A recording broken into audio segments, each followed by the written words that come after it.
Y'all, it is time. Finally, we are recording this on March 24th. It is finally time for us to talk about the final chapter of Attack on Titan.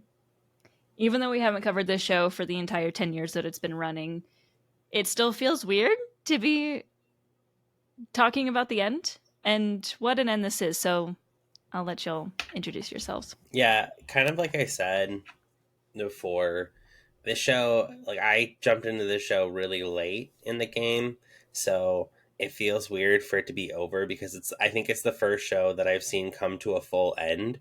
And like I guess I caught up with it in time for it to end. So I guess this is what it'll be like for me with One Piece eventually. If it ever ends. Accurate. Look, it's all fun and games until you start to love it, and then you're like, there's not enough episodes. Okay, so yeah, this show is one of my very, very few claims to fame in that I have been watching this since episode 1 first aired in America, and I think it was 2014. And following along the journey and the many long hiatuses that took place between seasons, it was well worth the wait. I'm really excited to talk about this ending. I think we can just jump in. Yeah, absolutely. And I think I mentioned this before, but I like how all three of us have slightly different experiences with the show. You know, I started it back in 2020, and it was like my first real introduction to the anime fandom. Brian started it only like a year and a half or 2 years ago, and Emily's been with us since the beginning. So we all experienced it slightly different than each other, which is fun. I think it adds a little bit of spice to our conversations. Jumping right in, this chapter, we don't have any breathing time because we're going to jump right into a conversation between Eren and Armin in the paths. This conversation, the way I saw it, essentially explains the entire plot of the show. It is about 10 minutes long and very important. I'll admit, when I read this in the manga, I had to read it about 5 times, and I still probably was at around 60%. I'm like, okay, I get it.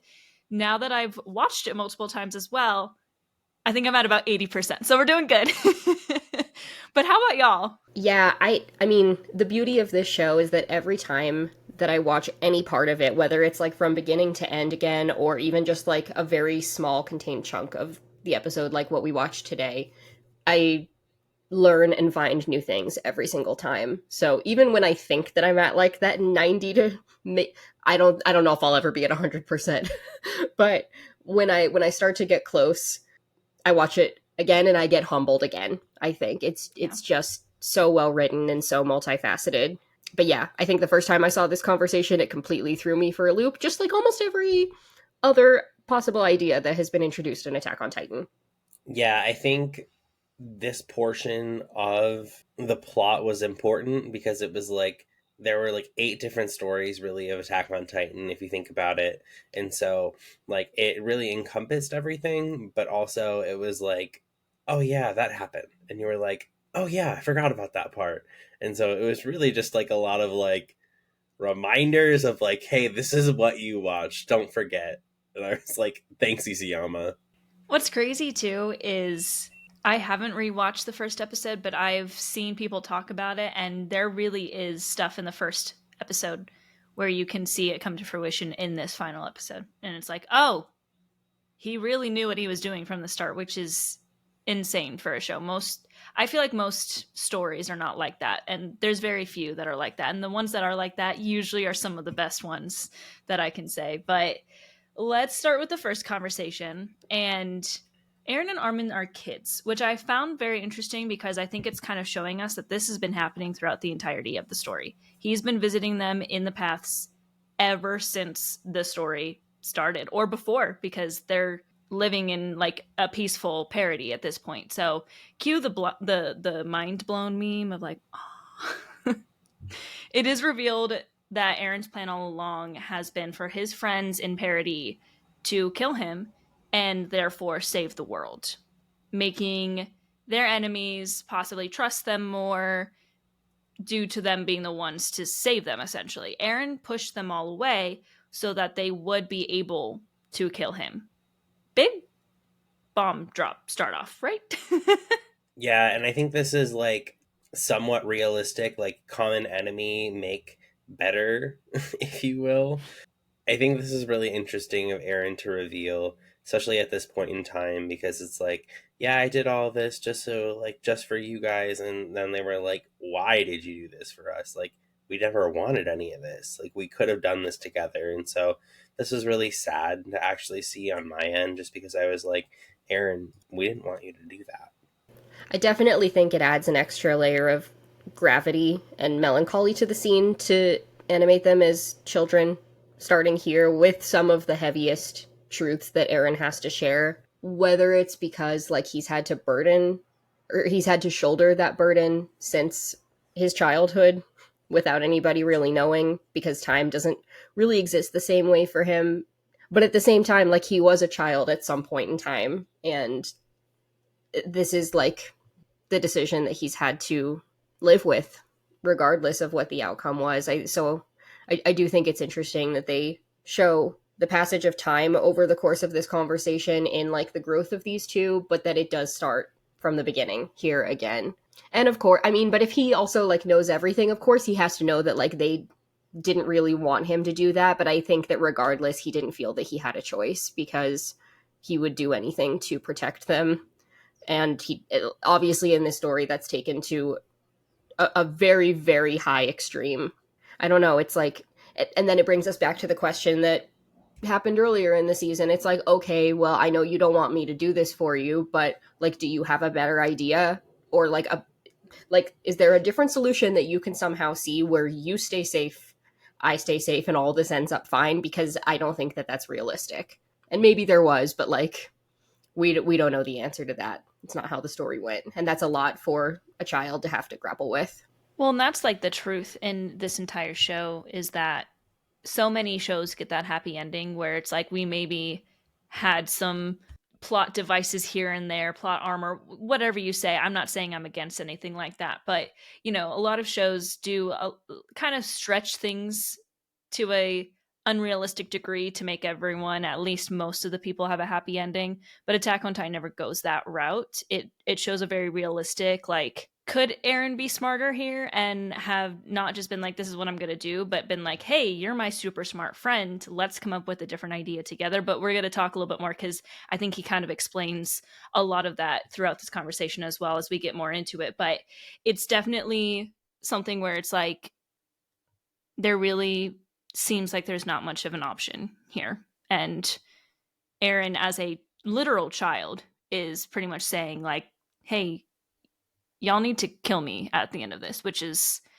far too much of a burden for a child to have, for anyone to have, really, but especially a child. We move from inside the walls to see the fiery river that they always wanted to see, and I like that we got an opportunity to just see them both stare at it with big bright eyes. Aaron then reveals that the reason the cycle has never ended, why Ymir continues to serve King Fritz, is because she loved him. And he says he doesn't understand it. I think the audience ourselves don't really understand it because he did nothing but bad things to her.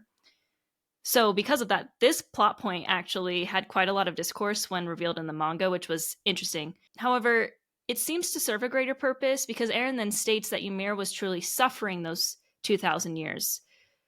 But things changed when Mikasa appeared. Why Mikasa? He didn't know why. All he knew was that he needed to continue pushing towards the end that Mikasa was destined to bring about. In my best Armin voice. Huh? I'm sorry, I have to bring in some comedy to this. Well, I think there's a couple ways you could go with this. To start, I don't think it's that far-fetched of an idea to believe that Ymir was like somehow in love with King Fritz, even though he did all kinds of horrible things to her. A lot of us have been there ourselves, that we've like loved somebody that was not good for us. Maybe not as bad as this guy, but there's almost like a sense of like Stockholm syndrome. Like she had his kids. At most, she's gonna like love his kids, and because they're hers as well, and recognize like the part that he had to play in that. And it probably is like reflective of the state of her psyche as well, in that like she was a child bride, a child weapon of war, a child mother, and so in some ways like emotionally and mentally stunted as well. So it's complicated. Do I think it's far-fetched that she could have loved him in the way that she was most capable of? No. I think that it makes a lot of sense that a child would try to cling to like whatever they believe is affection.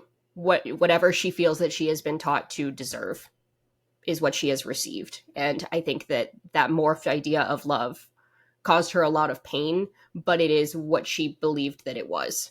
That being said, it still resulted in her suffering. And then you have Mikasa, and knowing that Eren was like on this destined path and there was almost no way to change this, like Mikasa was going to come into play. And so I think there's like two arguments to be made here. You could go like, like Ymir was going to see this example of love between Mikasa and Eren. And the argument, I think this could go either way.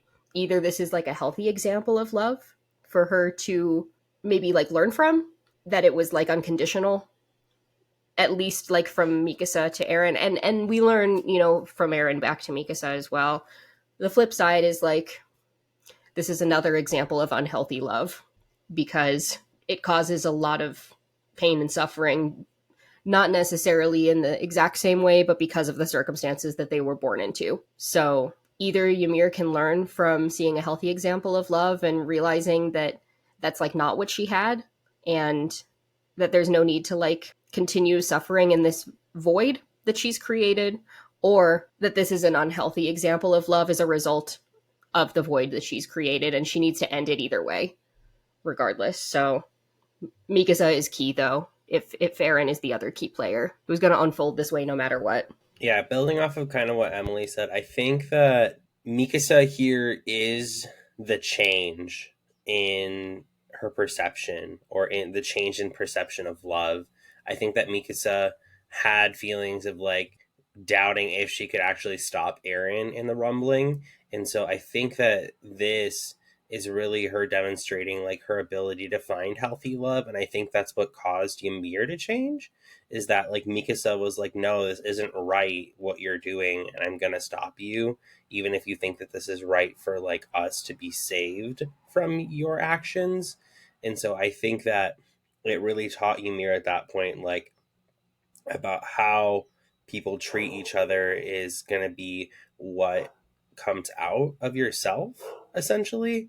And so like we see like in previous like seasons how Mikasa is somewhat, I would say, somewhat abused by Eren in certain ways.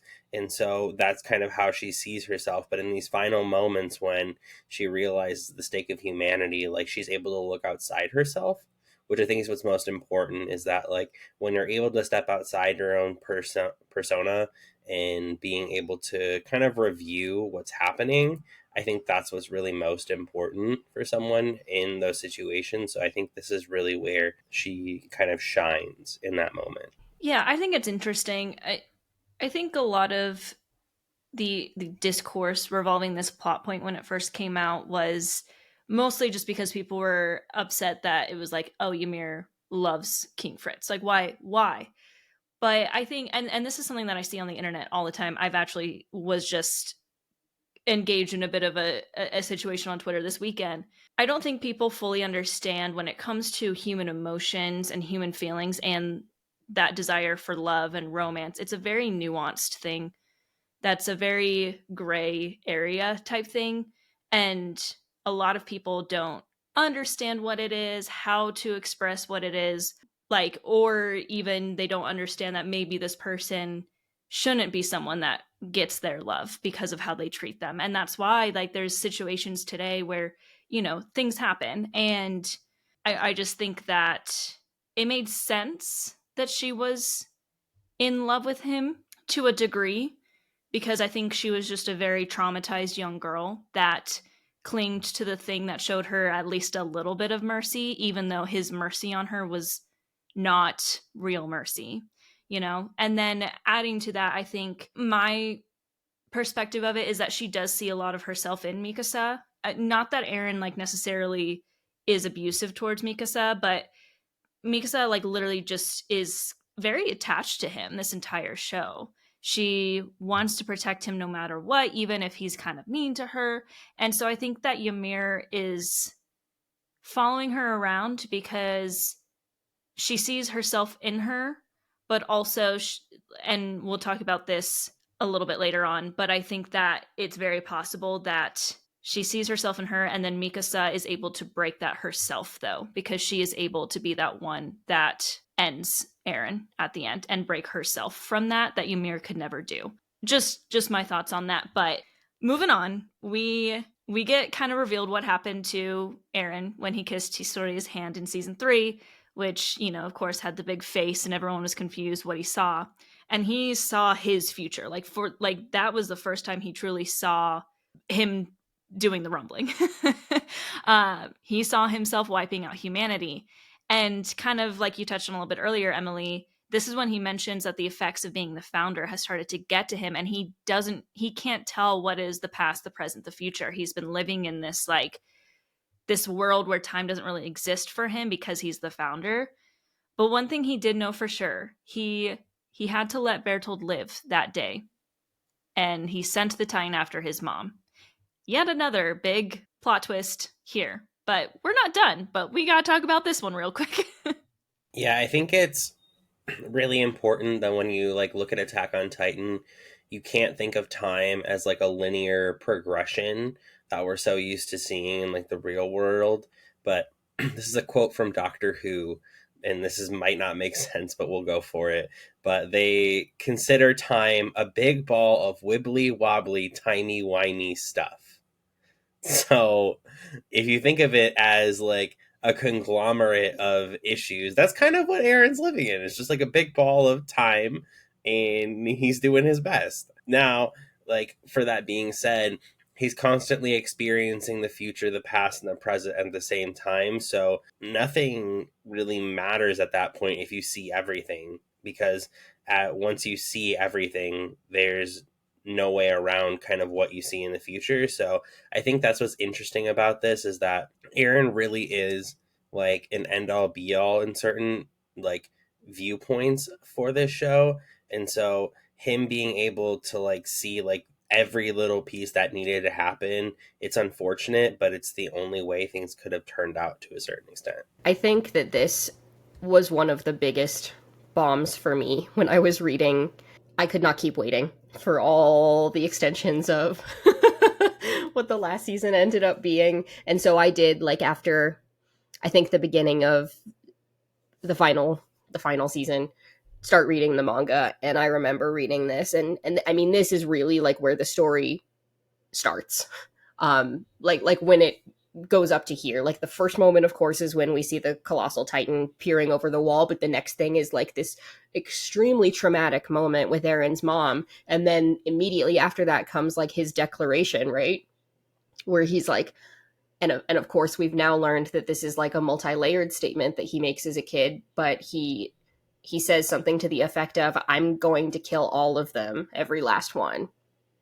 Didn't end up meaning exactly what he thought it was going to mean, but he's not wrong. It started there with his own mom. And that is, again, something that he's sharing, as he's this youth or adolescent, is extremely heavy, because I don't know, just almost can't even fathom that amount of love for your friends and other loved ones, for him to sacrifice his mom for the future that he saw. Yeah, I mean, Emily, I did the same thing. I think I watched season 4, part 1, that ended early 2021 or something, and I was like, oh, hell no, I'm reading this manga. And I think I picked it up literally the day after the final chapter came out and just read it through all the way till the end, and then finished 10 minutes before I had to work and had a training class that I was training, right when I started. But good times. I think this scene, this declaration that he sent the Titan after his mom, originally went over my head. It was one of those things that I think I actually kind of forgot that detail after I read the manga through once. But it's so important because, like I've said multiple times with this conversation already, is that we're getting all these plot points all the way back to the beginning, and this is the beginning. And to now go back and watch season 1 and watch that first episode where you feel bad for Eren because trauma, like the beginning of Demon Slayer, like the beginning of Chainsaw Man, the first episode is just look, our shonen main character is traumatized. Yay. And then it's but wait, he's the one who did it to himself. It's what? And it's it's insane that like in that moment he just knew. He was like, Bertold needs to live because he's important, and my mom needs to die, essentially. Like, how can anyone be able to just be like, yep, that feels right? Like, what? Well, and It's not to crazy. mention, he sent like Dinah specifically, Yeah, his his stepmom. stepmom. Yeah. Is that yeah, his stepmom. I was like, is that the right term? Yes. And that's probably because he like knew at that point that that was his stepmom, and it's just like we didn't get that plot point revealed to us until the end of season 3. Like, what? Okay. Anyway, Attack on Titan is brilliantly written. It truly is. Moving on through the conversation though. Here we go. I've already mentioned that there's been a few plot points that have sparked debate on the internet. This is by far the one that I have seen a literal fan war over. And Armin and Eren are now like in, was it like an ocean depiction, I think? And Armin says some things about Mikasa. Eren's like, I hope she does okay, whatever. Armin punches him in the face. And then Eren cries and cries over Mikasa. And it's truly revealed finally in this moment that he truly loves her. And he does not want her to move on from him. He's like, I want her to pine for me for at least 10 years. I don't want her to move on. He's very much depicted like weak and crybaby here. I personally loved this. I think Eren needed to get his emotions out in this moment. And like I said earlier, human emotions and feelings are very nuanced and can cause so much confusion to a person. And for someone like him who is already like living this life where time doesn't really pass normally for him, he can see his future, but also is like living in his past, but he doesn't know what the present is. That can cause so much confusion for him. I felt like this was the first time this entire season that Eren felt real, like really real. He was just a teenager who was given too much power to handle, and he just wanted the girl. Yeah, I mean, I thought that this scene was actually like really funny. It's sad. It definitely is sad, but it's like it does feel out of place in like the rest of the conversation. That doesn't mean that it's like unrealistic. I mean, and he's like a young adult now. He's like a little older than a teenager at this point. We've progressed in his age. He's 19 at the end of this. He's only 19. So 19, but like also emotionally stunted and has had to literally carry the weight of the world on his back. I did not think that this was unrealistic in any way, but in some sick way to me it was kind of funny, especially because of Armin's reaction where he's like, "Wow." He's like, "I didn't actually think you'd say something so pathetic." He's like sobbing on the ground, and I'm like, we've all also kind of been there probably with some of either ourselves or our friends. No shame here. But it's like he's human. He's jealous. He has embarrassing, like crude emotions, just like everybody else. But he's really had to put on like a strong, if not like maniacal front for everybody. And this is like one of the first and only times that we see him act normal in quite a while. So that contrasted with the rest of the scene made it like a little bit funny for me to watch. But like it is pathetic, and I think that that's fine because it's real. Mhm. Yeah, I think at this point, Aaron's really let his guard down with Armin because I feel like Armin's the only person that he can really do that with at this point. And I think that Aaron has a lot of potential for growth here. And I think we see a lot of growth in just even a couple minutes for himself because, like, he finally admits to everything that, like, he wished could have been different. And kind of like we've talked about now, Aaron living in this state of confusion, he has a lot more regrets, like knowing what could have been or what could be if like they maybe tried other things. Yeah, he said that things might have panned out the same way, but at least like trying other things could have been different at least. So maybe he would have gotten more time with Mikasa, or maybe at one point she would have said those words that he was waiting for. The words that cursed him were in the back of his throat. JJK reference. Let's go. Um, Realistically, Aaron's finally letting down his guard, and I think that this is nice to see, even if it's in like a final moment here. I agree. Like it was like sickly funny to me that this was happening. I think the issue that I had was people on the internet were trying to use this panel as like that it makes the whole show bad, like essentially. But people can be dramatic and make one thing be so much worse than it is. I think that it was very realistic for him to react that way. It is like supposed to be pathetic. Like he is at the end of the day just a 19-year-old kid that has had too much on his shoulders this entire time. So, and he just wanted the girl. Like, you can't blame him. He wanted her. She wanted him, and it's kind of tragic when you think about it. Finally, we move on from the little romance and the little giggle to a very serious subject, and the final little bit about this conversation that we'll talk about. Actually, it's not quite the final. I lied. But 80% of humanity. Aaron destroyed 80% of humanity. He said that essentially the rest of the world, the humanity that is left, is equivalent to what was inside the walls. When Armin pleads him not to do that there's still time because they're having this conversation, of course, before this all happens because Aaron is alive. Aaron states that he can't. He's seen the future and he can't change it. He even says that he's tested it, like the boy and Marley, for example. But everything that he's tested, he hasn't been able to change what he already saw in the future. And then he says to Armin, it's like, you've always been saying, I am, in fact, a slave to freedom. Armin states that he thinks that Aaron was doing all this for them, but Aaron says he genuinely wanted to level the whole world, that he was lying to himself when he was saying that he wanted to protect them, that he is a garden-level idiot that got his hands on too much power and didn't know what to do. A lot, again, to unpack here. Do I actually believe that Aaron was lying to himself? I don't think so. I think there's some part of Aaron that still says that he was trying to protect his friends, and that's kind of a front, or not a front, I guess.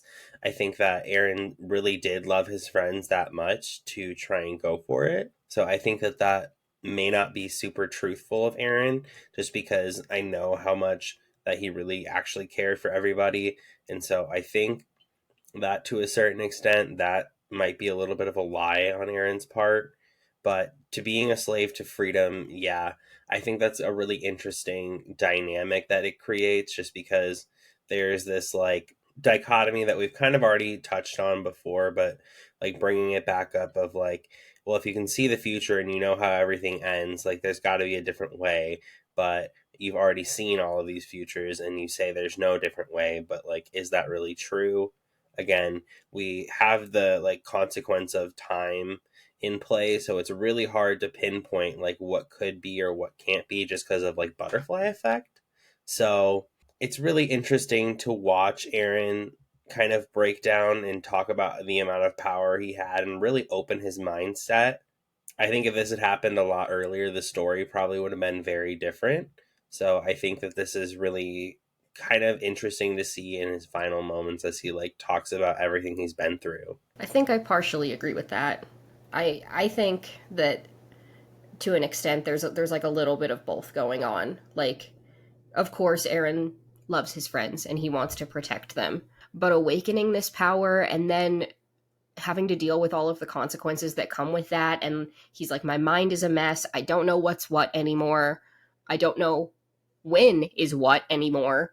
And that's like enough to drive your average person crazy. So the fact is he's already a little bit above average in that regard, to be able to handle this power in any way at all. I do think I would agree with his statement that he's a slave to freedom. It's like, is he the most free? He really, really wants to be. And so in some ways, I think that he has this huge anger inside of him as well, that he's the one that has to do this because he doesn't really want to have to do this. He's been explaining that through this entire conversation. He doesn't want to leave his friends. He doesn't want to leave Mikasa, and he has to. And so in that regard, I think that he is angry. And so maybe there was like at least a partial desire to kill them all, every last one, that he was like angry that he was the one that had to do it, that he did want to level the world.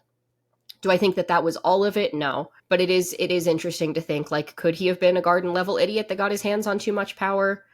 It seems like the choice wasn't really that random for him. So I don't know if I entirely agree with that, but on some level, he is just a human teenage boy as well. And it's only normal that he probably would feel a sense of anger, a sense of grief for what he could have had that he didn't get to have. And he also happened to have all of this power.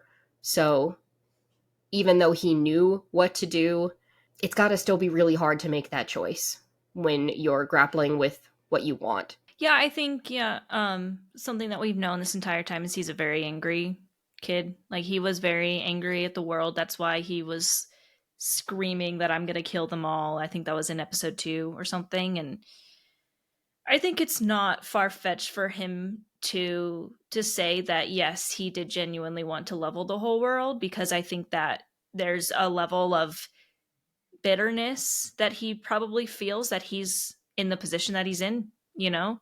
That you cannot sit there and when you're going through what he's go through just not think, man, if my life was just normal, if I was just a side character, like that can cause it. I do still think that he probably also really wanted to protect his friends, and it was a very much like 50-50 of both, or maybe a little bit more wanting to protect his friends.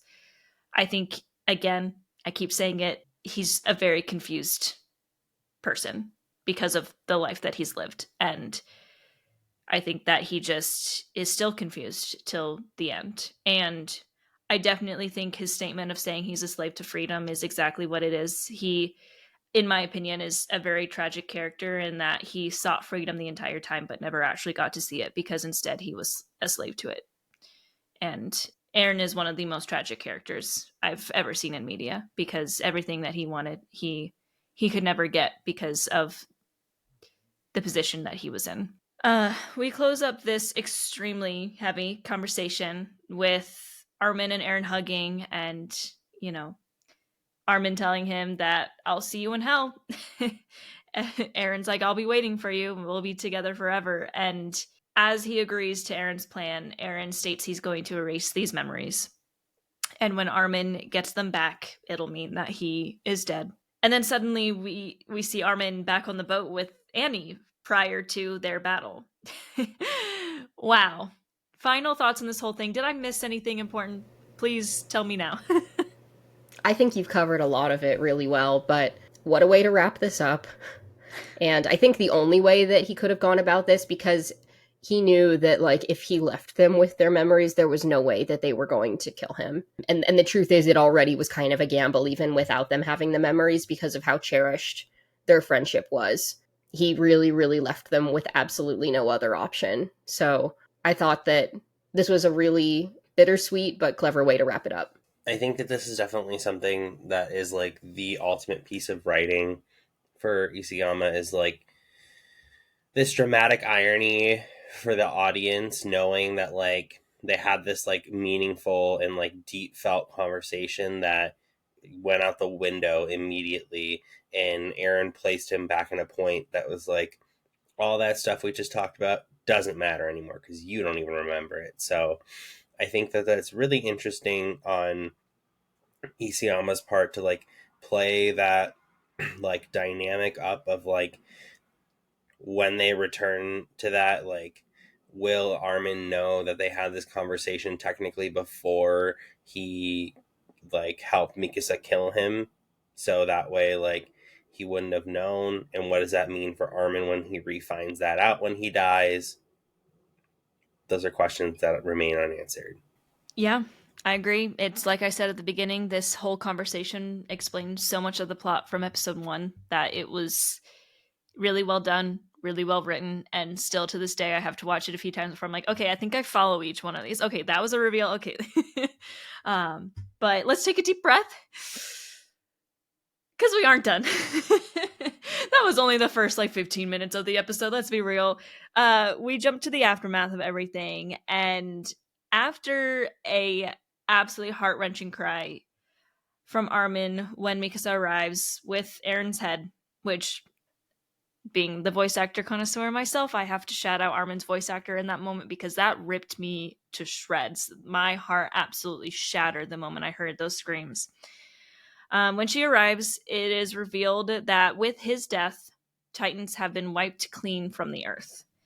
Everything he did from the start of the show was so that there would be no more Titans. His friends would no longer be monsters. Connie's mom was going to turn back.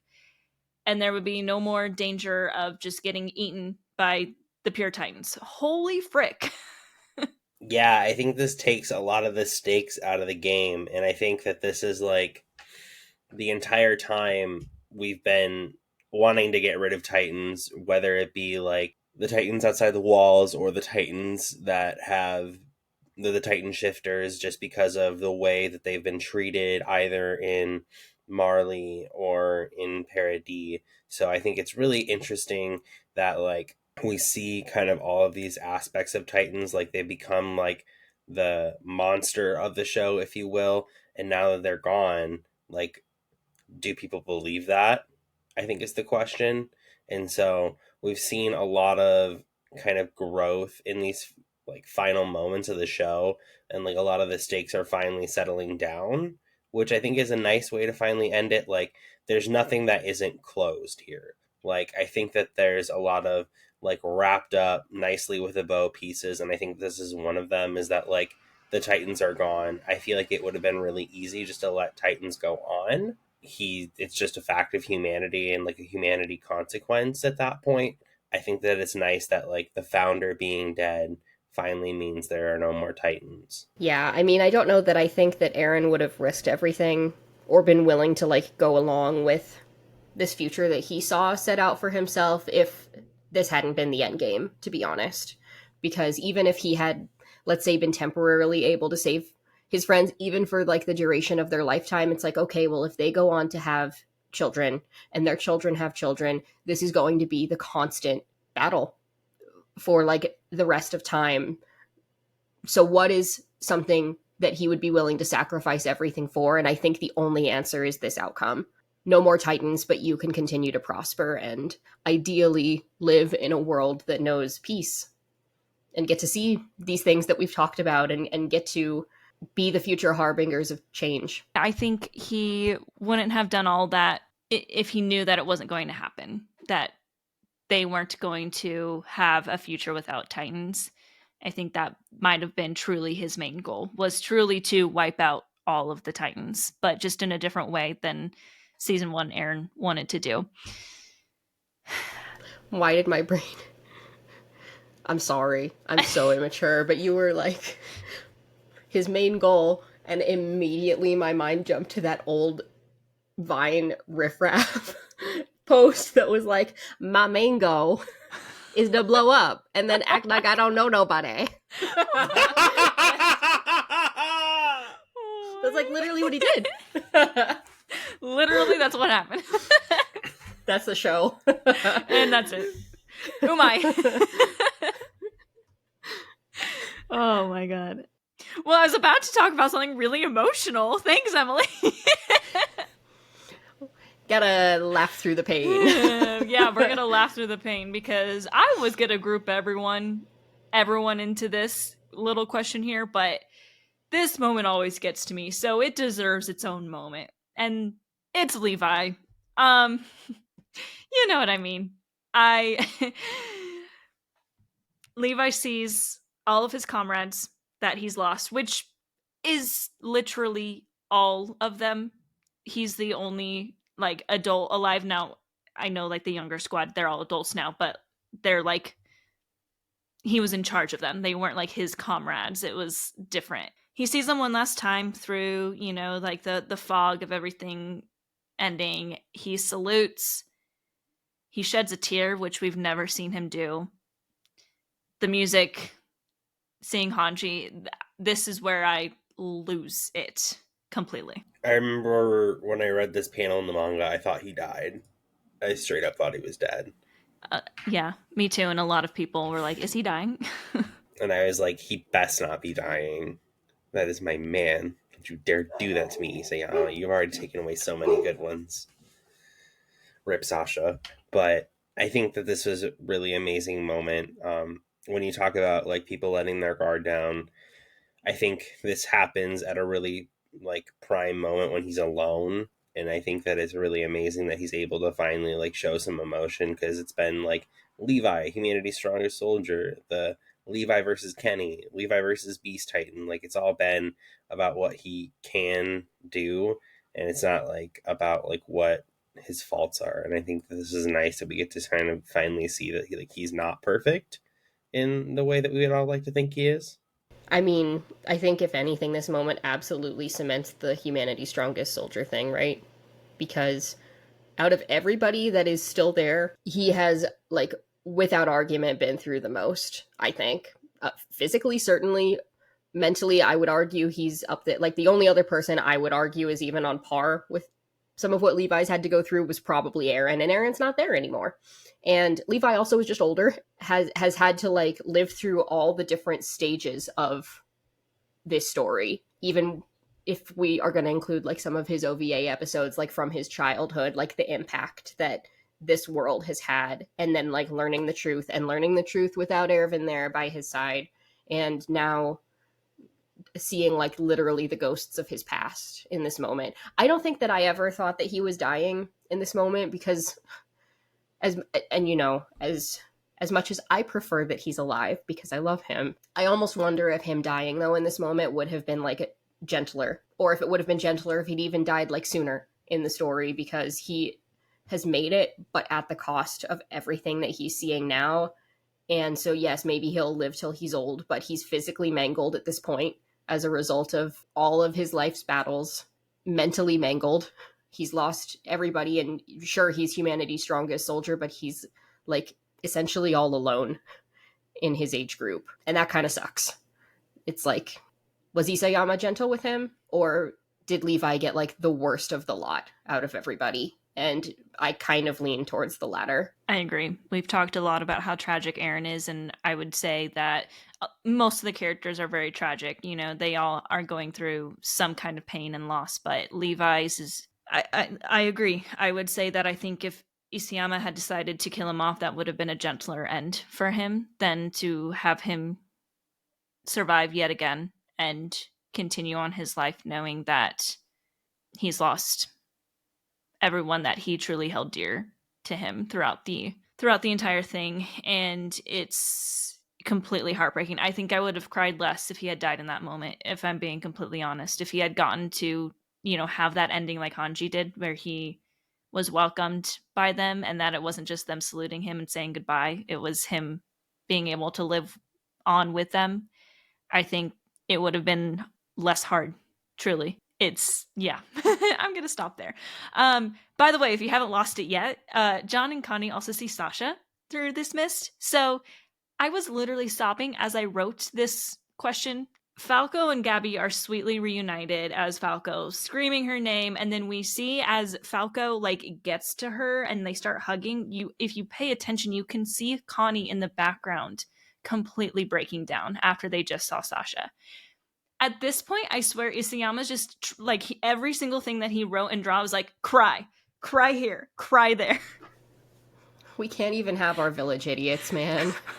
I love the three of them together, and so Sasha was extremely unexpected for me at the time, having not read the manga at all. Like I had no idea that was coming, and in a lot of ways, like her death signaled the end of like everything that was light and funny about the show, because everybody loved her. Like everybody loved her, and because she wasn't a major player in the narrative, it was like I don't think it occurred to anybody that that she would be one of the characters to die in this season, and B, like the massive ripple effect and impact that her death would have on so many different people. So getting to see her again in this moment was like, I think something that Jean and Connie probably needed to be able to have closure.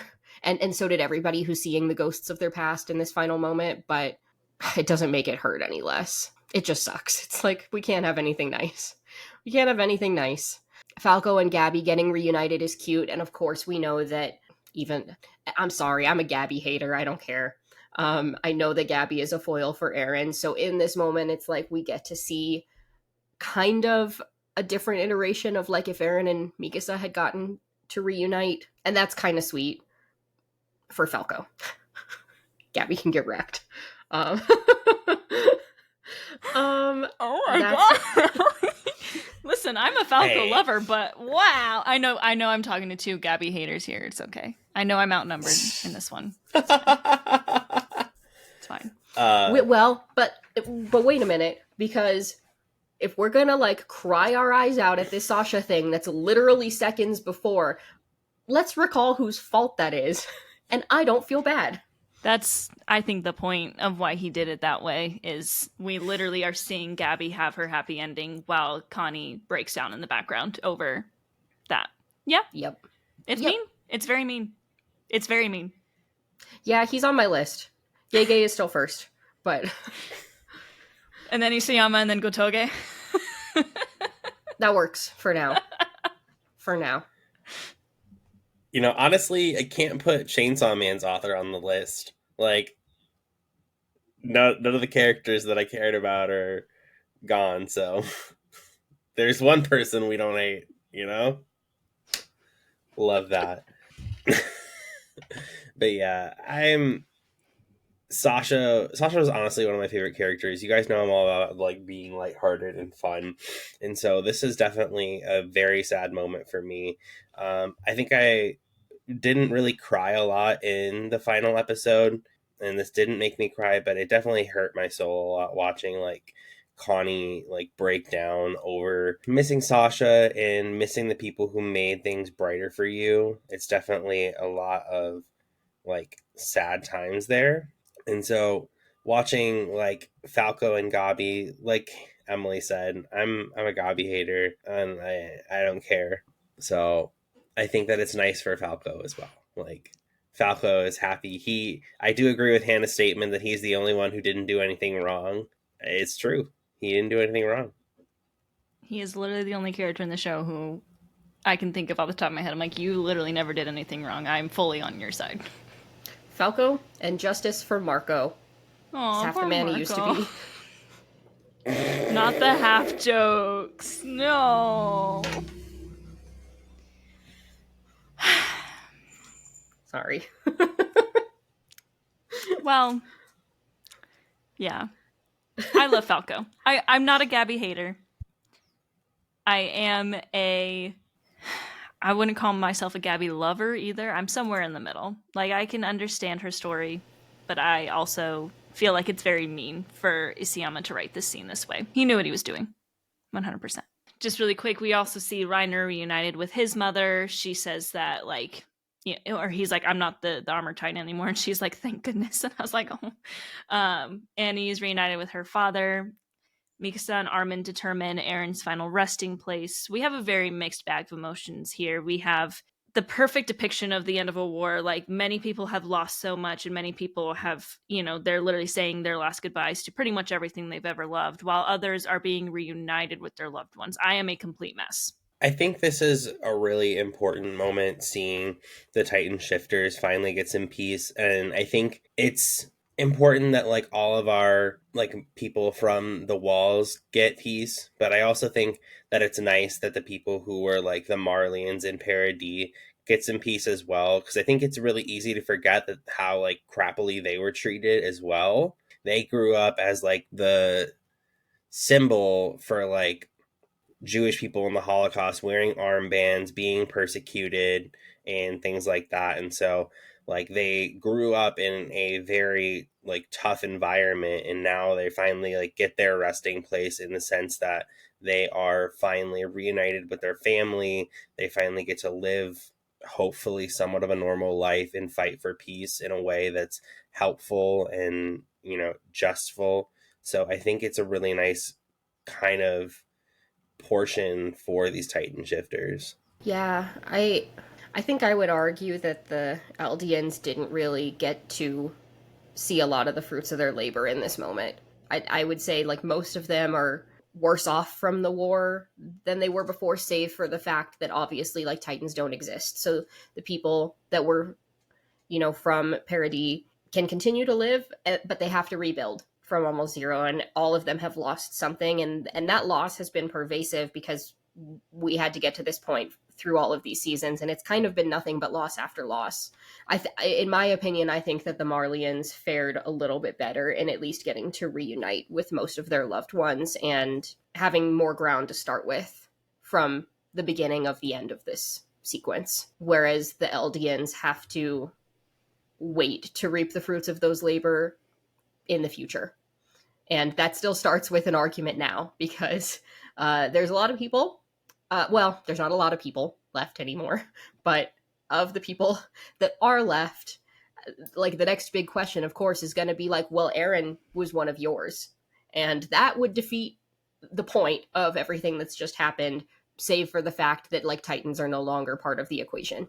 Yeah, I think it's painfully obvious that the Eldians, the people of the island of Parody, are most of the ones that are suffering in this final thing and saying goodbye to people, and the Eldians from Marley are the ones that are being reunited. So it's, again, a very mean thing for Isayama to do, because I think it kind of takes us back to the suffering of the people on Parody Island all the way at the beginning, to remind us that they really continue to get the short end of the stick, truly. And I'm not saying that like the Eldians from Marley weren't completely, like, I'm very happy for them that they got reunited with the people that they loved.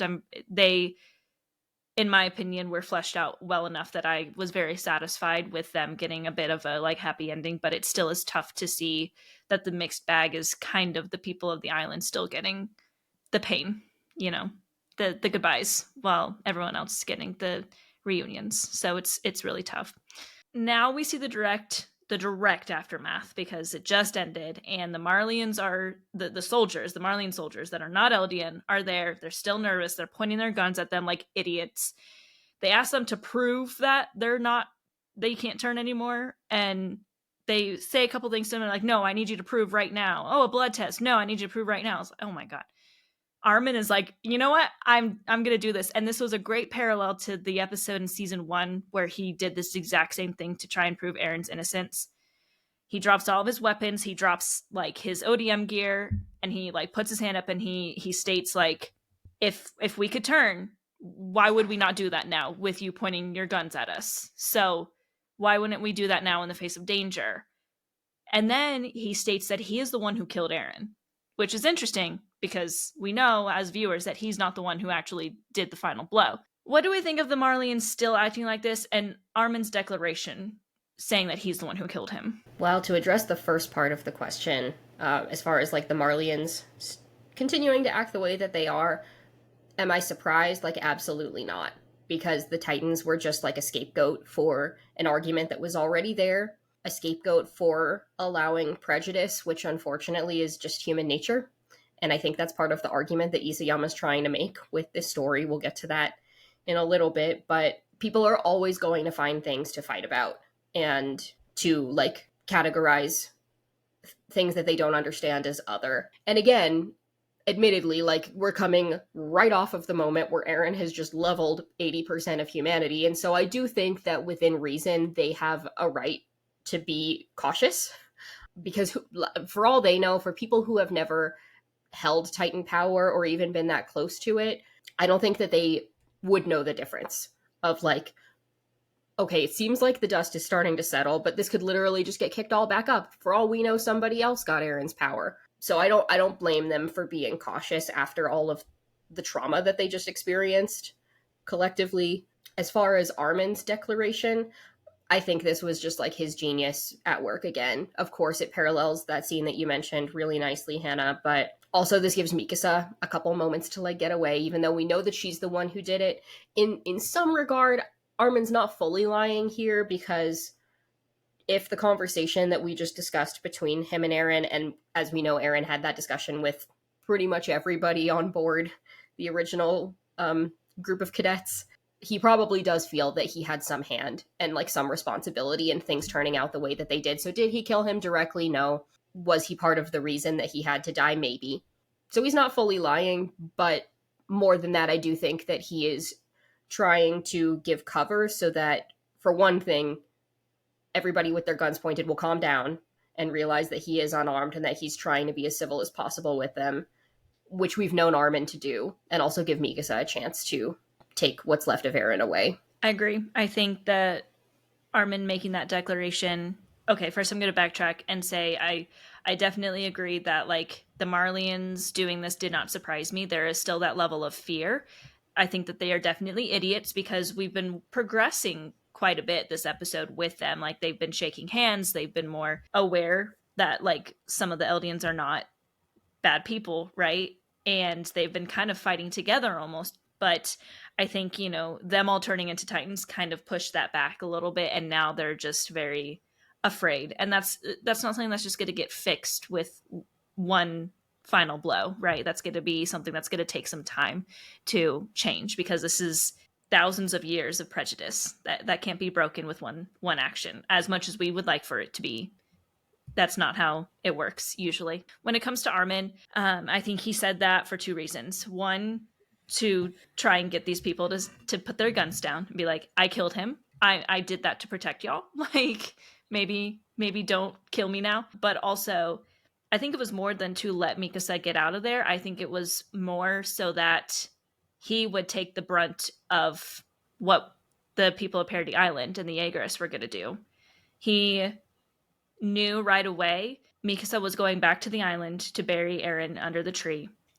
And if word got out there that she was the one who actually dealt the final blow, she would be like ridiculed, kicked out, something horrible, right? Because she, like so many people on Paradis Island, were very pro Eren and would be very against their choice to kill him. So I think that Armin is definitely doing a big brain moment here as well. And more than just letting her go and get out of there, I think he's legitimately protecting her and allowing her to be the one that can stay there.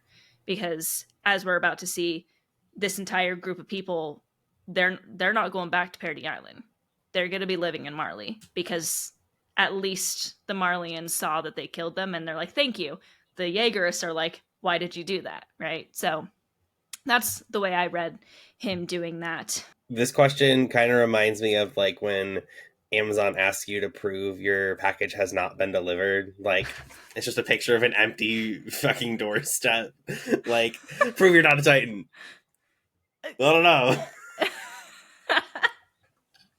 So I think this is just really interesting. You guys said a lot that made it really well, but I think that's the only thing I gotta add there is that just realistically, there's nothing that they can do to prove that they aren't a Titan without like taking the time to do it. And so I think it's a really interesting thing that Armin did to kind of take the blame for it all as well.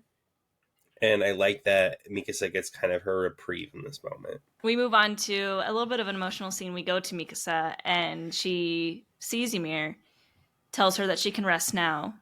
Going back to when we were talking about Mikasa earlier on in the conversation, I was saying that Ymir I personally think Ymir saw a little bit of herself in Mikasa, in the fact that she was just so incredibly dedicated to this person that she clearly loved very much, even though like he was not always kind to her. I think here, this scene kind of explains it maybe a little bit. My theory, and maybe this is not really a theory, this is actually just canon fact, but I felt like it wasn't super clear.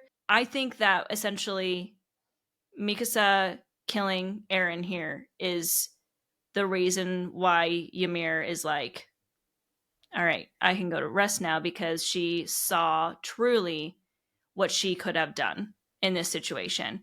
She saw a lot of herself in Mikasa. Mikasa broke free of those chains, per se, and made the choice to kill Eren. And Ymir is like, I never got to see that. I now see what real love is, that sometimes you love a person enough that you have to kill them, I guess.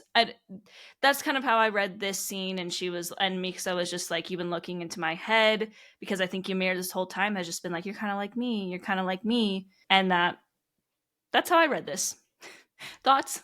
Yeah, I kind of agree with you in the sense that Ymir is like finally relating to someone outside of herself, and I think that's really important for her to stop the cycle. I think that like realistically now, and I honestly, to be fully transparent, I still struggle to fully comprehend the Ymir King Fritz dynamic, so I'm gonna just be real with y'all on that one. But I think it's nice for her to finally kind of see a healthy relationship in, I guess, healthy, quote unquote, relationship for once. I do think I completely agree that in order for Ymir to let go of anything that she's hanging on to, she has to let go of the love for King Fritz. And I do agree that she was like inspired by Mikasa because she saw a bit of herself. But Ymir is interesting in that there's also like quite a bit of Eren that I think she relates to as well. But in this moment, seeing that even Mikasa was able to let go enough to allow this ending to happen, it inspires that sense of strength as well. So I would agree with the interpretation here. Yeah, it was a quick scene. That's just kind of how I read it, is that like Mikasa was also thankful for Ymir. You know, she said like, if it weren't for you, I probably wouldn't be alive right now. Like there, you know, because she started the the line of Eldians. So it was an interesting little tiny, not really conversation because Ymir didn't say anything, but definitely interesting and a good closure for Ymir as well, that she can finally go and rest, because now that's the thing, is like with the Titans ending, that means that Ymir finally gets rest as well. And that brings closure for her as well. We time jump. Historia is now speaking about the aftermath, the rebuild, the Jaegerists of Eldia being a full on military powerhouse. Levi is with Falco and Gabby, which I thought was really cute. He's like the uncle or the dad. What was your thoughts where all of this kind of this time jump led to? The fact that the Jaegerists were still around also did not surprise me because again, we just like keep coming back to this point that like humanity is going to find something to be angry about no matter what. And that's true on both sides. We could only hope that it was going to die out with Floke, or not Floke. What's his name? Flock. Flock. Okay, I was right. Yeah. Flock. Yeah. Flock. Alas, man, that was a satisfying one. Wrong episode. but but alas, there were still a lot of believers left on the island. So we see, Yeah. yes, a full military powerhouse, which is like we know from our lived experience as well. That's not really a good thing, but like it is what it is. Levi, of course, is adorable, and I think he has to try to find whatever joy he can in helping to raise the future and also trying to let go of the past as much as possible.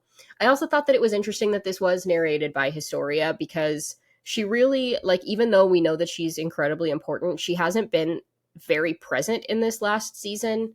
And yet here she is tasked with like essentially reigning over half of humanity. Although her reign is interesting too, because if she doesn't agree with the Jaegerists and she's the queen, like why is she letting that happen? Or like, are they really in charge? I probably agree with the latter of that again. But she even goes on to say, like, Eren showed me this future very clearly. Maybe to an extent, it's just that she has to kind of accept what's going on and her role in it. Still thought it was an interesting choice for narration. Yeah, I think Historia being this like neutral third party is interesting because we've seen her mainly want to just protect the island itself and really show interest for wanting to ensure that the island is secure and safe. So I definitely think that this is an interesting kind of take for them. The Jaegerists, fuck man, I really wish that this wouldn't have happened. Like, it's so sad, but it's so true that like hate lasts generationally. And I think we've seen that in countless ways in present day society. And so Isayama is only regurgitating life imitates art here. And I think it's just really hard to watch this part of the episode just because of how like true it rings to actual society. Yeah, it's very realistic for, again, the aftermath of a war. When wars end, that doesn't necessarily fix everything. There still is going to be a lot of issues, and there's going to be uprisings. There's going to be people that disagree with what happened, and you're never going to have everyone on the planet agree with each other. That's literally impossible, you know. And they mentioned this, I think, in like the first part. So season 4, part 3, part 1, back in March of last year, when it might have been that episode, they were talking about how like if all of humanity was destroyed, if he got to 100% and all that was left was people on the island, there still would have been war. There would have been civil war. There would, like, that's because that's human nature. It's sad. It's a sad fact, but it is a fact. Emily, like you said, she specifically mentioned that Eren showed her the future, and I think there's two things here. Historia allowing the Jaegerists to be this powerhouse. One, at the end of the day, she is the queen of this nation, and she has to be for the people. And so I've when it comes to like politics, I always say it's like we have a president, but it's truly us who gets to make the decisions. He's just the figurehead that's in the Oval Office making the contract, whatever, however the president works. But we like, how much does the president of our country actually get to decide what happens? It has to get through all different kinds of levels of the politics and everything to get to him, and then he just kind of signs the bill or not, whatever. We as a people get to vote for that president. We as the people, it's very much, now our country is very different than something like parody. However, I think that at the end of the day, Historia only holds so much power as the queen. But at the same time, if Aaron did show her this future, it's very likely that she only saw this and Aaron was like, hey, I've tried it. You won't be able to change it. Like, if you try to change it, there's a possibility that they could try to execute you. Like, who knows? So it might be something that she just had to physically accept because of Aaron showing her that. And he probably was like, I would say, try not to fight that because it doesn't work. That's kind of how I saw that, because I love Historia and I think she's doing her best. I just think that when you're the queen of a nation like that, it's very complicated. We finally see the squad heading to Parody for the first time since Aaron died. Like I said, it's pretty clear that this team was not welcomed back there, so they've been living in Marley. It is very clear that Parody is not the biggest fan of this group at this point, but they are coming to try to speak to them and offer peace nonetheless. Do you think they'll be successful? That's going to be a no for me, dog. Absolutely not. No, the Jaegerists are already fired up at the point of, you killed our leader. I mean, they're called Jaegerists for a reason, because they believed in what Aaron was doing. So if we're taking the context that Aaron really meant to kill the entire world and he wasn't just doing it to protect his friends, people really stood behind that and were like, yeah, that's a great idea, man. Like, just like any other concept of hate, right? Like, people get behind these things and they really let them become intrinsic values that will last for generations. And so I don't know really what they have to offer at this point, besides like their experiences and trying to make things different. Do I think it's going to work? No. Do I think maybe they'll change a couple people's minds? Hopefully. That's what I would like to think, is at least like two or three people were like, maybe what we're doing is wrong. But do I think that there's going to be a major shift? No. I think if there's any group that can do it, it probably is this one. Will they agree to complete peace? I don't know. I think at minimum, they're going to have to find some kind of compromise where, like, they use all this military power for at least defense in the event that something were to come their way. But knowing that this group, it seems like, has had some luck as peacekeepers on the other side of the ocean. I don't think they would have been sent over here if there hadn't been some level of success. So I do think that it's left up to interpretation, but I actually do think it's possible that they could at least calm them down enough that the attack is not proactive, and that it's at least like a reactionary line of defense. If they can't do it, nobody can. So I think that's why they're getting sent. And a good sign is that they hadn't been shot in the middle of the water and like sent to their deaths. They all pointed out like, oh, I'm actually a little surprised that hasn't happened already, but that's probably a good sign, right? And I would agree. I think that they stand a chance. That doesn't mean it's going to happen easily or quickly, though. I was going to mention, Emily, that what they said about like, well, the boat hasn't been shot, so like we're at least doing fine. But Historia was there at the shore to welcome them, and I think it's obvious that she's going to, as the queen, be like, hey, we need to welcome them and we need to hear them out, because it's something that I think a few people would listen. And I think that, no, it's not going to fix everything right away, but just like everything else, as I would assume that Marley is slowly getting there, Parody would slowly get there, at least the people that are there. And there's always going to be people that will not. I'm sure there's still people in Marley that to their dying breath would call Eldian spawn of the devil. And I'm sure there's Jaegerists that to their death will say that Aaron was right and that, the team that killed him betrayed them and everything. But you want to get the masses to start to believe you, and that just takes time. That takes time, that takes energy, that takes effort, and they're willing to do it. And they're all willing to do it. They were all there. Annie, Armin, all but Mikasa, really, because then we get to the maybe final scene, and Mikasa is under the tree where she buried Eren, and she's talking to him. She's talking about how they're coming. So it's clear that she's been living there this whole time. Again, to state, like, that's one of the reasons why I think Armin said that he did it, because she wouldn't be able to do this and live there if it was known that she killed him. But she asks him if he's excited to, see their friends. And then she has a little vision of seeing herself and Eren as kids, begins to cry, saying that she misses him. And we then see a bird reach for her scarf. A lot of theories around that bird, that maybe it's Eren reincarnated as a bird, because birds, represent the most freedom that a living being can have. And she thanks him one last time for wrapping the scarf around her. One last time for shedding tears, anybody? I remember, like, when this chapter came out, so many memes about this moment.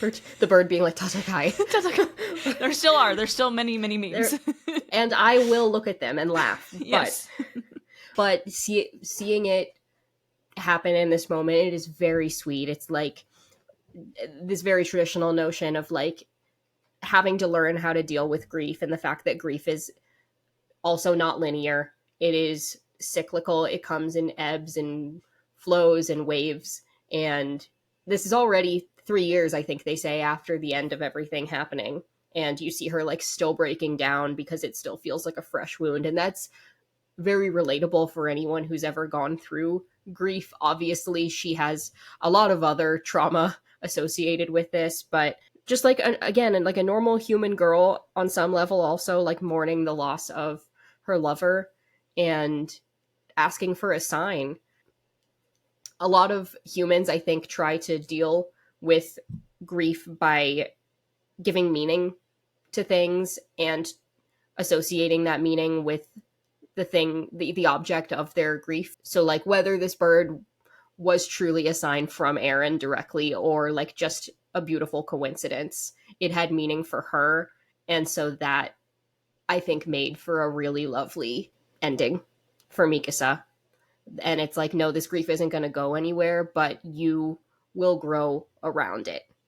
Just like this tree. Yeah, I really like what you said about how you grow around trauma, just because Mikasa really needs to do that at this point. Like, I don't think she'll ever get over Eren, and so I think that it's really important that she finds some way to get through from there, in some way to kind of develop something new for her to look forward to, just because at this point in her life, she's got so much trauma from the wars she's fought in, to being the person that was abused by Eren probably the most, and being someone who loved him also the most. She needs to be able to move on. And so I think the bird is a sign from Eren. I think it's a sign to move on. Maybe he's moved on from the fact that he shouldn't hang on for 10 years, or Mikasa shouldn't be hanging on for 10 years, and that they, can live separate lives and maybe once again be friends in the end. I don't have much to add. I think you both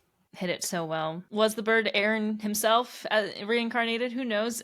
I think that the only thing that I think was a little funny was that people say that the bird, like, grabbed the scarf, like, hey, get this thing off of you, move on from me. No, but it was really beautiful. And fun fact, that line that she said, thank you for wrapping the scarf around me, in both the Japanese dub and the English dub, it was revealed that that was the very last line that both of those voice actors got to record. So it's even more emotional when you think about, you can hear the voice actor crying essentially, and they were legitimately, in tears, because it was the end of recording for Mikasa. For both of them, it was a 10-year long thing. So that even adds to the emotion for me, knowing that little background. But now it's time to talk about the credits, because while that was the final scene, the credits have sparked a lot of debate as well.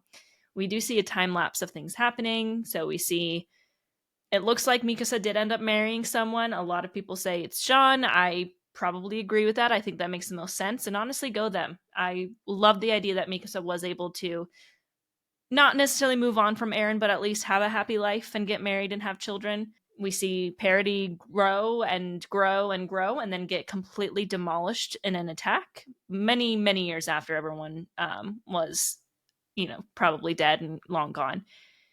And then we see someone finding the tree, possibly signifying the cycle beginning again. What are your thoughts on that and how that is the end, the true end of the story? Because this is legitimately the end. That cycle recontinues. There's no ifs, ands, or buts about it. It has to. That's just the way of humanity. I think Paradise being, or Parody being attacked again makes perfect sense for the story itself. Mikasa finding John, yeah, I hope she did. I hope she found some happiness somewhere because, man, if anyone deserves to be happy at this point in their lives, it's Mikasa.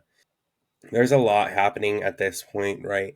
You have a lot of final, like, wrap up pieces, and I think this is the last bow that we finally put on the, story of Attack on Titan, is that this cycle does begin again and someone finds the tree. There's a lot to unpack. I love this ending sequence personally, but I am going to start by disagreeing. I don't think that Mikasa married John. I don't think one panel is enough to determine that, for one thing, because also we know that they all stayed friends and that there's like a lot of love for each other, even if it's not romantic. If they got married, I do not think that it was romantic, but platonic. And part of the reason I think that is because I also believe there's a lot of symbolism in her very final panel of the comic, or here in this final shot where she's buried. For one thing, she is still wearing the scarf. And so even if she can grow around it, like, I don't know if she could ever love somebody in the same way. Another thing is that she's like very clearly not wearing any kind of wedding ring to like bring both of them with her to her grave. She only brings one. She's also wearing white, which would potentially be a symbol of her feminine purity at that point, meaning that like maybe she never took a husband or a partner afterwards. And that doesn't mean that she had to have led an unfulfilling life, even without romantic love. So I personally don't think so. That's my hot take. But the rest of the sequence and like seeing this young child and this dog stumble upon the tree thousands of years later and seeing the war that led to this like apocalyptic state and the tree still persevering, I absolutely agree that the cycle likely continues here. And some people were really, really heated about that because they're like, well, then there's no point. And I'm like, that is the point. Mm-hmm. That literally is the point of the story, is that like everything that they went through, and this is still human nature, and something that far in the past is inconsequential, and all that suffering was for nothing. It's a deeply tragic, beautiful ending, but that is exactly what it is that like it doesn't matter. It doesn't matter. Yeah. I like your thought process about that. I'm okay with it either way, truly. I've never been someone who's like, oh, I'm totally against her marrying John. And I've never been someone who's like, oh, I'm totally for. I think that I just am for Mikasa having some form of a happy life following everything that happened. And you're right, though, like when someone loves someone that much, and the way that they depicted her death, her being buried next to him, does say that she probably never fully let go of him. And that might mean that she never truly did find true romantic love with anyone else. So, an interesting debate. I also agree that the ending showing that the cycle pretty much starts again, that doesn't mean that it was all for nothing, because all these characters are long gone by the time this is happening. They got to live a happy life. Their kids got to live a normal life. Probably their kids' kids. This is probably like great, great, great grandkids type situation here. I almost said a spoiler for another story. And I think that it just shows that it's realistic, because the cycle of war never fully ends. And it's a really sad but good way to end the story for a story that was never meant to have a happy ending, ever. And with that, we have come to an end. We are going to go over our favorite moments here shortly, but since this is the first time we are covering a series finale, I know we're very over time. I'm sorry, everyone. This is the triple Hashira Half Hour. I wanted to open the floor for each of us to talk about our favorite thing about this show and why it is so special to us. This is the first time, like I said, we've done any series finale on this show, so be on the lookout for when Demon Slayer has a series finale. We'll definitely do something like this too, but I can go first really quick. My favorite thing about this show was definitely just the writing. I'm not usually one to be a fan of the shows that are super heavy on just like the plot twists and the gray area. I tend to like the stories that are a bit more simple, straightforward, get to the point. We don't really change our goals here. I tend to be more into the super heavy like character stories. But I think that Attack on Titan, while it maybe I have my grievances with some of the character writing, I think that it was a very good show for getting both a really good story and really well developed good characters. That doesn't happen very often, in my opinion. I feel like most shows you either get really good characters and maybe an okay story, or you get a really good story and okay characters. And Attack on Titan's one of those few that I think really did a good job at both. I've talked about why it's so special to me. You know, it wasn't technically my first anime. My first anime was Yuri on Ice, but I watched that one just because I was a figure skater at the time. I was not a fan of anime whatsoever. And watching Attack on Titan after Avatar Last Airbender, this is when I decided I wanted to watch anime, and look at me now. It holds a very special place in my heart because I think about all the other shows that I love, including Demon Slayer, which I do rank higher than it, but I wouldn't know about Demon Slayer's existence if I hadn't have gotten, you know, developed the love that I have for this show. It holds a very special place in my heart, in Jordan's heart, in our heart as a married couple, because it kind of got us to the point of being both anime fans, and it's just really special. I think my favorite thing about it is similar. Of course, I would argue that the writing is masterful. I almost, in my mind, classify Attack on Titan as its own thing. Sometimes, like, I think of like these ranks of lists, and I'm like, Attack on Titan's on its like own pedestal. I almost can't even put it in like a top 5 or a top 3. But if I did, it would take number 1. I think for the quality of the writing and the journey. I think that my favorite thing about the show has been the people that I've been able to share it with over these last 10 years that it's been coming out. And like I mentioned at the beginning, this is one that I've watched since episode 1, believe it or not. So, okay, gonna take things back for a minute, but this was not my first anime either. I started a really, really long time ago when I was very, very young. But I stopped watching for a long time because, and this is the believe it or not, it was not cool to watch anime for a really long time. It was like something you got bullied for on the playground and something you did not talk about because you were like weird. And so Attack on Titan started the year that I graduated high school. I'm gonna age myself a little bit here. And I remember being like in the photo lab in the class, and it had been years since I'd watched anything because I was trying to be accepted by like other peers. And so even if I was going to, I was not going to talk about it. Also, I was really, really busy in high school and I just wasn't really watching TV. But one of my friends in the photo lab was like, there's this show that I just watched the first episode of this week, and it was like kind of crazy. You should watch it. And so I went home that night, and then it was like from then on, it never got put back down. And I personally would credit Attack on Titan with bringing anime into the mainstream in the West because I think that it's easily palatable for a Western audience. It doesn't have a lot of like the quirks that many other animes have. And so because it brought so much into the popularity of the Western world, it, like myself being no exception, it rekindled that love for watching these animated shows, and I got to be the person that got to show it to so many people after that friend showed it to me. So it's been really fun over these 10 years to like live through all of these cliffhangers and the hiatuses and like the incredible moments.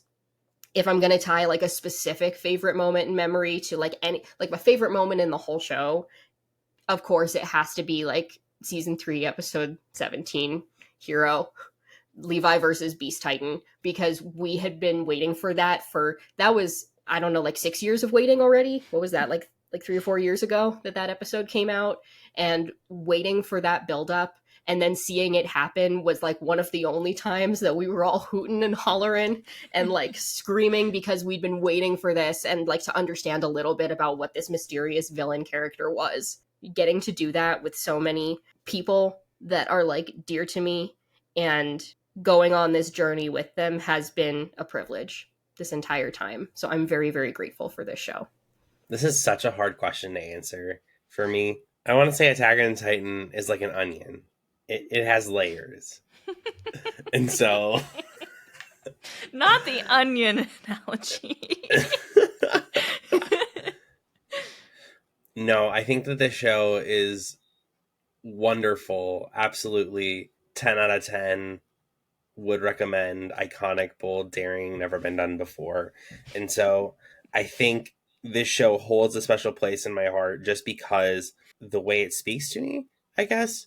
The ever changing dynamic of what your goal is in life or what your, main conviction's going to be is so true from the change of season 1 from it's the inside the walls versus the Titans. Well, now it's we've got Titans versus these bad guy Titans. And then season 3 takes it to like humanity versus humanity, and season 4 is I don't even know at this point still. So realistically, looking at this show, like, it shows you how much do you really understand about the world around you. It makes you question what you really know, and it makes you question, like, are you really ever a good guy?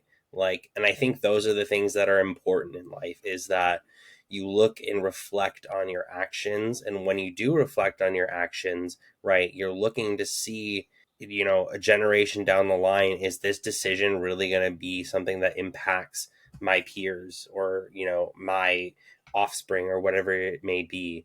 So I think that's what really makes this decision or makes this show important. And those are the decisions I look at. Obviously, I've got an Attack on Titan tattoo, Humanity's Strongest Soldier. That holds a very special place in my heart as well, just because Levi is someone who has literally eaten dirt. Okay. Like, he's been at the very, very bottom of the world. And I think that it's important to hit rock bottom for sure. Because the only way out of rock bottom is up. And so it's a very important place to be at certain points in your life. And I think it's a really interesting moment to take a look at, is that, like, his character, he went from literally this gaunt, skinny boy to someone who saved the planet countless times. I admittedly have not seen any of the OVAs, which I know is a huge sin. Yeah, if you're listening to the podcast right now, both Hannah and Emily are giving me a look right now. So I will have to watch those eventually.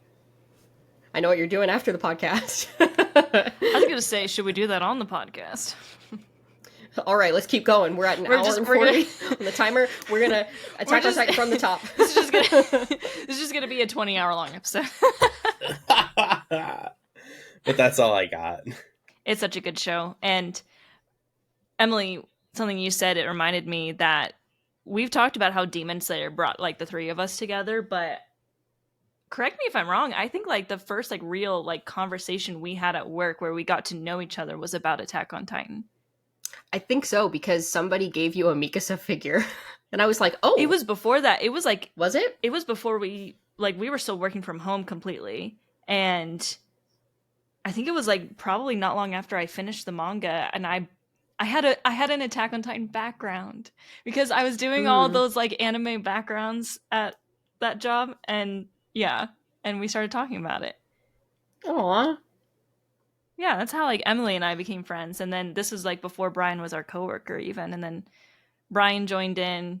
That was when Demon Slayer became, like, the thing, and then the three of us started talking about that. But we, obviously talk a lot about just anime in general at this point, so yeah.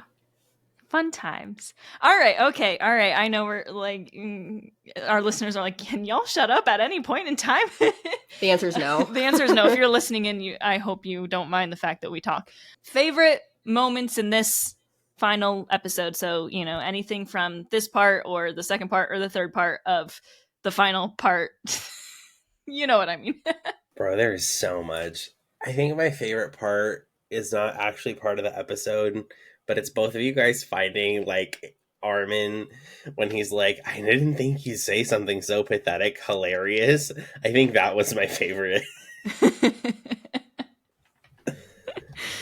I just think that scene is so funny for, like, I mean, it's for a reason. It's not for no reason, but, like, it's like, man, like, this is some of your, like, final moments with Eren, in theory, like, where you're still cognizant and before everything's happened, and you're gonna, like, call him that to his face. What a real homie for keeping it real. The whole episode is really well done. Obviously, we had to wait a while between parts, but I think that the wait was worth it. I don't know, I think probably the use of, like, the OSTs, anytime that they brought back the, like old soundtracks and scores, for a new purpose, and maybe it was modified very, very slightly, but I really, really loved that, because that was a big part of the tie in the first season too, was like, man, this is so cool. And part of what was so cool about it was like the sound design, in addition to like all the stunning visuals. And of course the rumbling was like, as I was reading it, and even Isayama was like, I don't know how they're gonna do this. I'm sorry. He's like, literally, but it's like, this is like one of the most insane things I've ever seen on like a page of a comic. So the fact that they tackled that, but it was brought to life with the sound as well. So I really, really loved any time that they brought back one of those old OSTs, because also it wraps up the story really nicely to see those used. And then a small thing that I liked, actually, like, I do love this little ending montage with the final credits. I think that it had to end this way. So there's that. But also I think that that's the part that Isayama worked on, because he mentioned, like, please watch until the end. They were very kind to let me go into the studio and like help animate something. And I'm pretty sure that it was this last sequence with like the boy and the dog that he helped to animate a bit. And I thought that that was fun. Just like a fun little Easter egg that they brought him in to hurt us one last time. Yeah, my favorite moment, it's also very hard to narrow down, but I'm going to say that it is probably just all of the battle sequences, of none of which happened in this particular chapter that we're talking about today, but just I felt like the battle, they call it the Battle of Heaven and Earth. That's like the name of the chapter was when they were, you know, in the throes of that. I just loved every aspect of it. The animation, the emotions, the high stakes, everything just felt, it felt so like final battle, and it was so well done. Like, hats off to Mappa for being able to make some scenes that truly in the manga it was like, man, this is going to be hard to animate. Look just absolutely stunning. They did a very, very good job, those animators. I will reword it and say hats off to the animators at Mappa. As you know, we've talked about Mappa a lot in the past and the issues that we have with the way they do things, but the animators worked clearly very, very hard.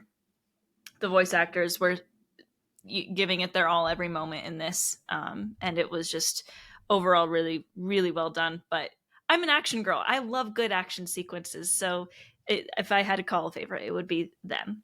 All right, with that, it is time for our final Eldian secret. And this one I found out afterwards and proceeded to cry once again. Yuki Kaji, who is the Japanese voice of Eren, and Yui Ishikawa, who is the Japanese voice of Mikasa, actually sang that final song while Mikasa is kind of saying, like, thank you for wrapping my scarf. That is, the chorus was both of them. They were singing in harmony with each other. And then the rest of it, until, fun fact, until it shows Mikasa's grave, was her singing. When it shows Mikasa's grave, it signified that was the end of Mikasa. And then the band, which was Linked Horizon, which was the, you know, they did the first 3 seasons of OP and EDs. They took over from the time that Mikasa was shown on screen to have passed away. And that was just such a fun little fact that I didn't know. They're both so very talented at singing, which most voice actors are. It kind of goes hand in hand, but if you didn't know that, go back and listen. You can absolutely tell while she's singing that it is her, and it just adds a little bit more emotional depth to that scene to hear her voice singing as she's also voice acting. And then when Eren's voice jumps in the chorus right after the bird, it was just such a beautiful thing that for them to add and make it all that more emotional. But that's your Eldian secret of the day. With that, thank you so much for listening in. If you made it all the way to the end, you're a real one. Just as a reminder, please don't forget to subscribe to the podcast, download this episode to your phone. We are on all social media. We are on Twitter, X, Hashira Half. We are on Instagram and TikTok at Hashira Half Hour. We are also on YouTube if you want to see the video version of our podcasts. We do upload those there. If you are listening on YouTube, don't forget to like, subscribe, drop a comment. We will answer any questions that we get on future episodes, so make sure you do that. Otherwise, thank you so much for listening in. Shinzo Sasageo. Shinzo Sasageo. Shinzo Sasageo Anji. Aww.